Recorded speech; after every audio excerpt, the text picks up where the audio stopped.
13 तारीख की शाम को एक किराना शॉप चलाने वाले रमेश कुमार सन ऑफ धनी राम, जो कि रामबन के रहने वाले हैं, वो थाने में आए और उन्होंने कहा कि कम से कम उनके 3 लाख के करीब पैसे जो वो कई सालों से जमा करके उन्होंने किसी बैक साइड में अपनी दुकान के किन्हीं डब्बों में रखे हुए थे, वो उनको नहीं मिल रहे थे और वो उनको ये शक था कि वो कहीं न कहीं किसी ने चोरी किए हैं।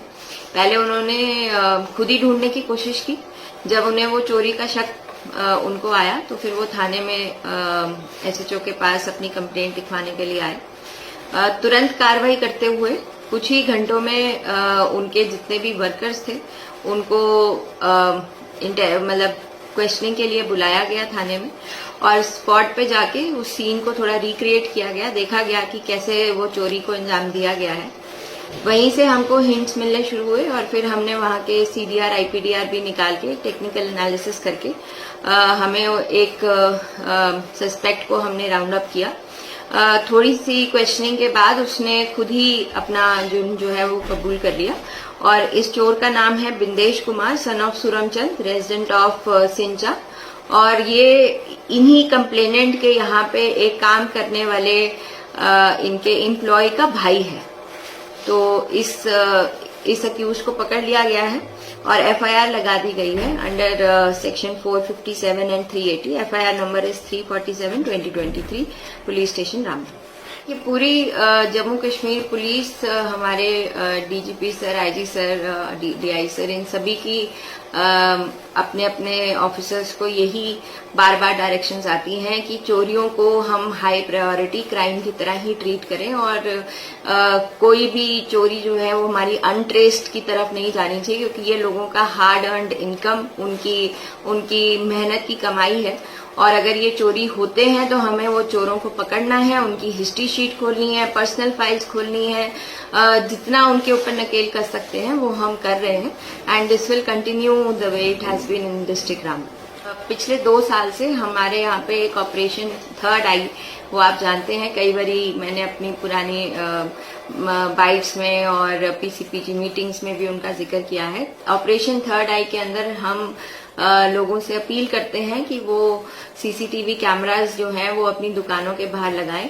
उससे काफी ज्यादा मतलब एक डेटरेंट इफेक्ट भी पड़ता है इन्हीं चोरों के ऊपर। उनको पता है कि जिसे कहते हैं ऊपर वाला देख रहा है, तो वैसे ही इनको डर रहता है और अगर ये फिर भी जुर्रत कर लेते हैं किसी तरीके से क्राइम करने की, तो वो पुलिस को काफी मददगार रहता है कि उनको हम एप्रीहेंड जल्द से जल्द कर पाते हैं। तो ये एक कम्युनिटी पुलिसिंग का तरीका है जिसमें लोग भी हमारा साथ दें और हम भी जो है कैमराज लगा के और जिस तरीके से हमारी जो ड्यूटी है उसको पूरा करते हुए हम ये वाला क्राइम जो है वो इराडिकेट करें।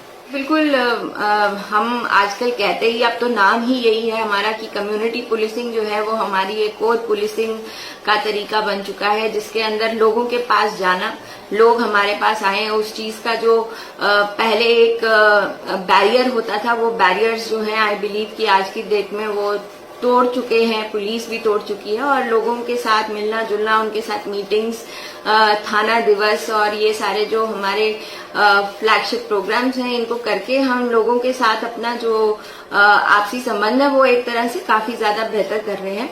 और जितना हमने इस तरफ कदम उठाए हैं, मैं मानती हूं कि क्राइम रेट में भी उतनी कमी आई है। लोग रिपोर्ट करते हैं और साथ ही साथ वो मदद करते हैं पुलिस की कि चोरों को या इस तरीके से क्रिमिनल्स को पकड़ा जा सके।